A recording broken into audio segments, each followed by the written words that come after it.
Focus. Happy to talk to y'all this morning. We talked a little bit yesterday about the two big games we had last night. Thursday night football, which was a big matchup. On the other side, something a little bit more with a sense of urgency. WNBA Finals. It was Game 3. Connecticut was at home for the first time this series in a series with Las Vegas. Las Vegas came into the game last night leading 2-0 in a best of 5 series. And then we saw the Sun do what they do best. They went down in the series, backs against the wall, and they responded mightily. That was the case last night as Alyssa Thomas notched the first triple double in WNBA Finals history to lead the Sun past the Aces 105-76. AT finished with 16 points, 15 boards, and 11 assists. Connecticut also got much needed offensive production from DeWanna Bonner, who had shot 2 of 18 from the field in the first 2 games of this series. She shot 8 of 15 last night on the way to 18 points, while drawing the defensive assignment on Chelsea Gray. Slowed Chelsea down a bit, held her to 11 points, which was huge because Chelsea Gray and Asia Wilson have been going nuts this postseason, and that was the case in the first 2 games of this series. The thing about DeWanna Bonner, at her height, she's able to move, and with her length, putting somebody 6'3", 6'4" on Chelsea is a whole lot different than putting a guard on Chelsea, because Chelsea pretty much, she's able to slide bigger guards and just bully smaller guards. Sometimes she's able to bully the big guards as well. Somebody with that type of length is a little bit different. So I'm anxious to see how she adjusts in Game 4. Vegas started the game on a 9-2 run, but Connecticut responded, and after they responded, that was it. They took control and never relinquished the lead. Jonquel Jones also had 20 points for the Sun. They got 14 points and 9 assists from point guard Natisha Heidemann as well. Dejanay Carrington joined the fray with 12 points off the bench. For the Aces, Jackie Young led the way with 22 points. It was good to see her get going. Asia Wilson had 19 points, but just 4 rebounds. What has been big for her is the work she's done on the glass. Obviously, with Connecticut in their physical front court, they were able to kind of they were able to control that part of the game last night and went a long way for them. Kelsey Plum also added 17 points. Game 4 will be Sunday in Connecticut. So we'll see if the Sun can force a Game 5, which would be in Vegas, or if the Aces can rebound and end things on the road. Either way, good game last night, especially for the Sun. That's how you should respond if you're down 2-0 in a series, especially in this series is best of 3. Kudos on them for responding now to see if they can do it again on Sunday. Last night, we also had Thursday night football. We talked to you guys about the Week 2 schedule as a whole yesterday. Last night, we had Chiefs Chargers. Is that the only time they played this year? They play again. Yeah, they play again. Okay. Sorry, I can't think. Brain does not work. So Chiefs took round 1, beating the Chargers 27-24. Your thoughts on the game last night, Justin? It wasn't really the scoring thing that we thought it would. We thought it would be a shootout, and it really wasn't. Both defenses actually played pretty well, and they got pressure on the quarterbacks, and there was some dropped interceptions that could have changed that game multiple times. It looks like there was a point where the Chargers could have. I think it was a Samuel dropped an interception where they could have went up 2 scores early. Mahomes made an incredible play at one point when it looked like the Chiefs were really struggling offensively early in the first half. Just kind of, you saw 2 really good quarterbacks, 2 of the best quarterbacks in the league. But the Chargers still just kind of, I think they outplayed the Chiefs in a lot of ways, but I guess they just never really got the distance they needed to.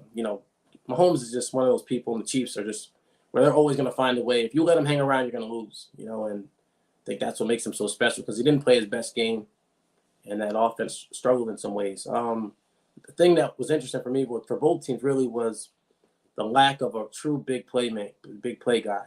I think that was the first time you kind of thought about, no Tyreek, just even not so much getting the ball, but just opening things up for the other guys. You can put a J.C. Jackson. J.C. Jackson got beat for a touchdown, but again, he almost made the play. But you put the better corners on some of these receivers, and you end up putting a lot on Mahomes where he has to create. And with that pass rush, it wasn't as easy as usual. And then with Herbert, I I just think they don't test the defense enough.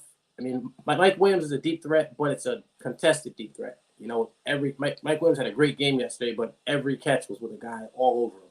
I mean, you're asking a lot of him. You're asking a lot of Herbert for that ball to be in the right spot because defenders are draped all over him and he's making tough catches. So that's not really, it just makes it a lot harder than it needs to be. And, Herbert took a lot of short passes where, maybe Keenan Allen's there, but even then he's not really a burner. Just to make it a little easier for them, and again, the teams are getting pressure on you and the coverage is a little better. It's harder for you. It makes it a lot harder than it should be. Again, the Chargers, Staley's always going to be questioned because, he went from going for it all the time to, a couple punts. And again, the way that defense was playing, I get it in some cases, but I don't know. These are two of the best teams in the league. It really was a wake-up call just to see how, the difference from week 1 to week 2 for that Chiefs offense in a lot of ways. And how much is really going to end up being on Mahomes' plate as the season goes on when they start to play the better teams. Yeah, what I took away from it, honestly, was this is the Clyde Edwards-Helaire that I think most of us thought they were getting. A couple years ago when they drafted him, and it's good to see him kind of, take the steps to being the guy over there. I thought that was the difference in the game for the most part was they were able to run the ball. The Chiefs were rather consistently, especially him. Jerick McKinnon, he struggled a bit. Only 12 yards on 4 carries, but Clyde had 74 yards on 8 carries. Obviously, you had a long 52 in there to help that yards per carry kind of balloon a little bit. But I thought he had a couple tough, strong carries at times when they needed because, like you said, with what it looks like things are going to be on pat a little bit more offensively at times.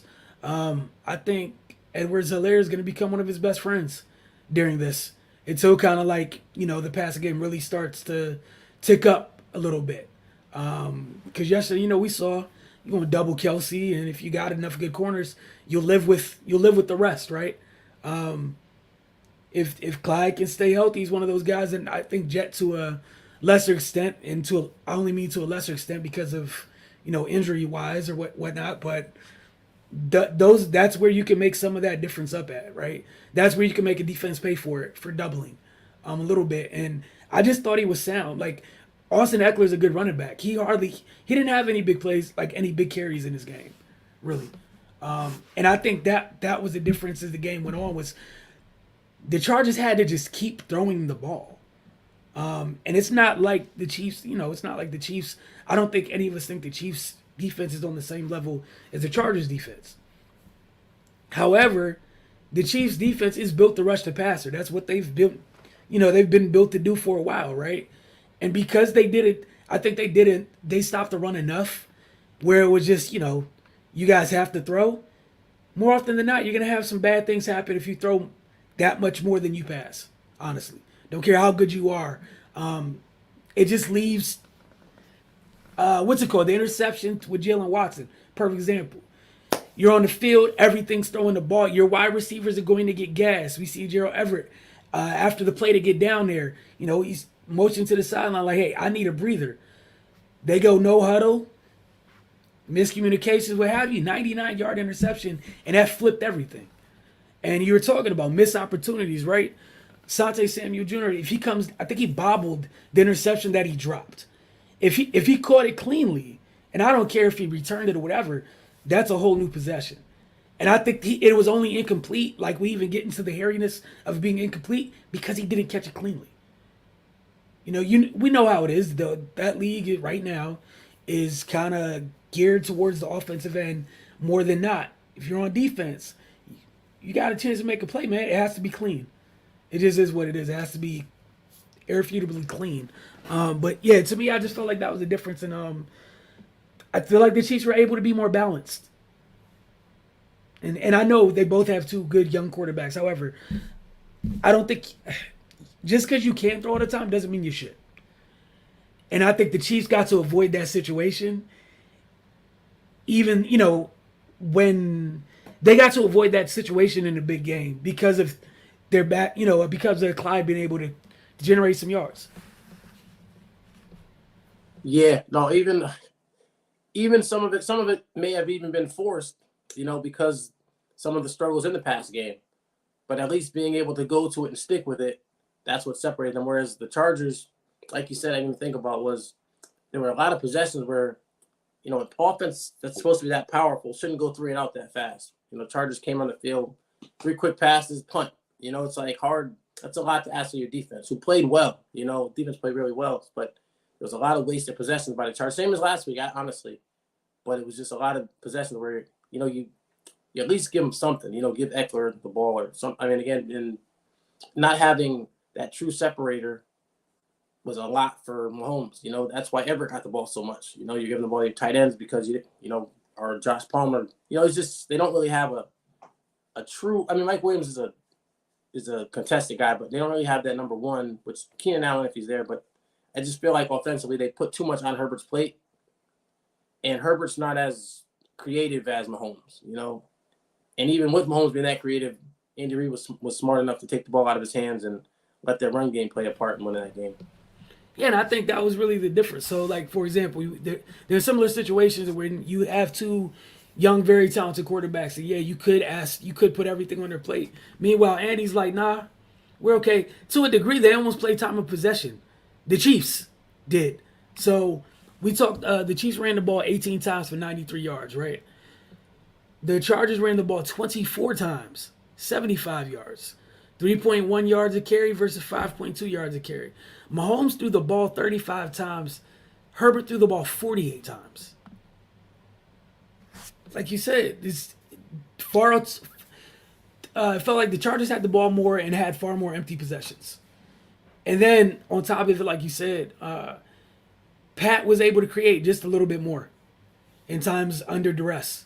Where sometimes with Justin, and kudos to him, I wanted them to take him out late in the game when it first looked like he broke a rib or two, and they kept him in there. That's cool that he finished it. I'm just thinking long-term health. Like, it's week 2. It's not that deep. You're not winning a Super Bowl in that game if you'd come back and won rather anything like that. But yeah, I guess that's what I was. I guess that's where I still kind of have questions around the Chargers. Like, they are definitely a very, very good team. But like, this is the thing. You should have had the Chiefs throwing the ball 40-something times. And they were able to do that to you. That's where I was concerned. Like, that's where I was kind of shocked at. Was they did what you should do to them. You should have had Pat throwing the ball 48, 50 times. Meanwhile, Andy's like, nah, that's not happening. And kudos to the Chiefs' offensive line. We know they reworked that line last year, and I felt like it paid off last night a little bit because they were able to consistently generate enough up front to get their backs positive carries.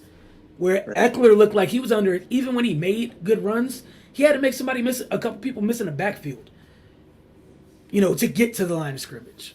So. Right. Yeah, and I think also Chris Jones had a great second half. Looked like first half the rookie Zion Johnson was handling pretty good, and then the second half they decided, let's just move him to the other side, and he went to work. He went to work on the veteran, Filer, I think it was. And it's kind of, hey, you know what? You don't have to be better than their best. You just got to be better than, like the ego will get you in trouble trying to go against a guy. Like, let me prove that I'm better than him. They're like, yeah, let's put him against this guy. We know we can beat him. He might be able to beat the rookie at some point, but this guy right here, he can beat him every play. And he basically did. And that changed. You went from that Chargers offense after that first drive in the second half, kind of shut down a little bit. And, Jones played a big part in that. And then you got to give the Chiefs DBs credit because, we're so hard on everyone on that roster. That defense is terrible. And they held up both teams. Really. Again, I think the Chargers defense has a higher ceiling, has more talent. But again, Mahomes just made a couple plays that were ridiculous. And, like you said, the running game got going a little bit. So I think, both teams, the future is bright for them this season. They have they both can do big things. But until the Chargers prove to you or prove to me that they can win these games, because the Chiefs are going to be there. You know, the Bills are going to be there, and Staley has to prove that. I mean, basically, they can make the playoffs first, but they just have to prove that they're not gonna lose games. They're gonna go out and take some of these games. Yeah. So, and then both backs. I'm sorry, I'm gonna keep going back to this, but excuse me, both backs helped in the passing game as well. So talking about I think what's it called performance last night was real Brian Westbrookish. He had 118 total yards if you factor in the run game and the pass game. I talk about Edwards Hilaire. Eckler got going in the pass game as well. I think he had 55 yards, so they both had more than 100 yards total in this game. Actually, I'll take that back. Did they? No, they didn't. Eckler, 14 for 39 on the ground, 9 for 55. Receiving, Edwards Hilaire, 8 for 74 on the ground, 4 for 44. 4 for 44 in the pass game, 11 yards a catch. Eckler, 6.1. Like, the little things just right there. And like you were talking about, without the Chiefs having that big over the top threat, they got to find different ways to move the chains. That's it. That's it. And I do think, as the season goes on, Juju and company will get going. But Andy's been here before. Talented quarterback, some talent at wide receiver, but nothing amazing. And how do you get by? Rely on the run game, and the back becomes a factor in the pass game. But like you said with the Chiefs, I think we've talked about it. Not I don't think on camera too much. Just I know L'Jarius Sneed's still there. We seen Watson. We know they drafted McDuffie. They don't get credit for. They keep finding good man-to-man corners. They don't get enough credit for it. It's like a rotating door of solid starting corners. Don't.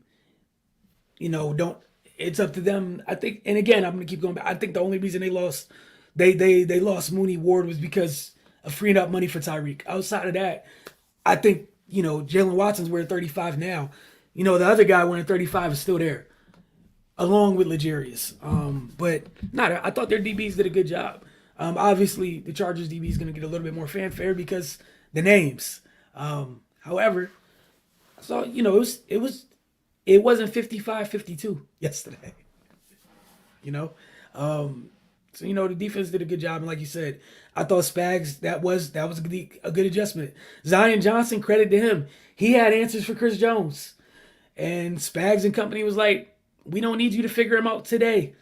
You figure this out. Watch film later on. Now the other guy, murder him. He did over and over, and it affected everything. Once we all know how it goes. Once Chris Jones starts getting to the backfield, it opens things up for other people. And Herbert was taking hit after hit in the second half. They couldn't protect him. And again,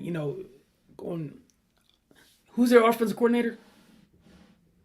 The Chiefs? Not the Chiefs. The Chargers. Lombardi. Joe Lombardi, I think. They got to figure out a way to get some balance. Even in bad games like that, I know he had 14 carries. Man, give him some more. 48 times throwing in like a close game. There's no reason for it. There's no reason for it.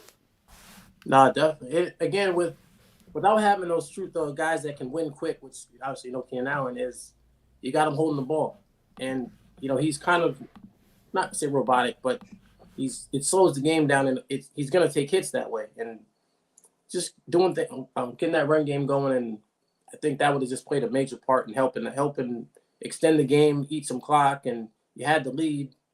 That again, doing that will open up some play action because you're actually a threat to run the ball. But I think they just put it too much on Herbert's plate, and no one's really ready for that. But just to put that on his plate in a game that you didn't need it, it wasn't like you were behind and you were chasing points the whole game.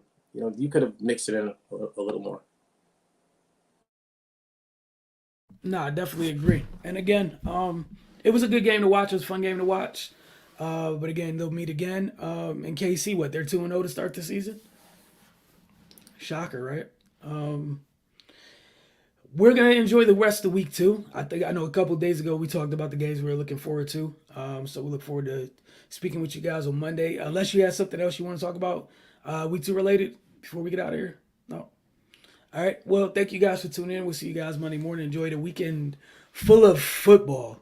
Essentially, I still got to get used to this college football on pretty much all day, all day on Saturday now, and then look forward to a whole bunch more overreactions come Monday morning because why not, right? Thank you guys for tuning in. We'll see you guys Monday morning.